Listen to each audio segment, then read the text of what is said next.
রূপগঞ্জে এবার বোরোর ব্যাপক ফলন হয়েছে, তবুও ছুঁতে পারেনি ফলনের লক্ষ্যমাত্রা, এমনটাই জানিয়েছে কৃষি বিভাগ। আর এদিকে বৃষ্টি আর জলাবদ্ধতার শঙ্কায় আগাম ফসল কাটতে শুরু করেছেন কৃষকেরা, ফলে ধান শুকানো নিয়েও বিপাকে রয়েছেন। রূপগঞ্জ থেকে মোহাম্মদ আলম হোসাইনের তথ্য ছবি নিয়ে থাকছে ডেস্ক রিপোর্ট। রূপগঞ্জের মাঠে এখন পাকা ধানের সমারোহ। বৃষ্টি আর জলাবদ্ধতার হাত থেকে রক্ষা পেতে সময়ের আগেই ধান কাটছেন কৃষক। চলছে ধান মাড়াই ও শুকানোর কাজও। তবে বৃষ্টিতে ধান শুকানো নিয়ে বিপাকে পড়েছে কৃষকরা।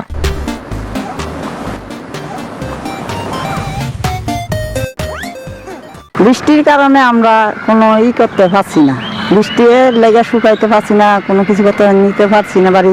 এইবার ধান ভালো হয়েছে মোটামুটি, কিন্তু বৃষ্টিতে ধান ঠিক মতো নেওয়া হয়নি বৃষ্টির কারণে।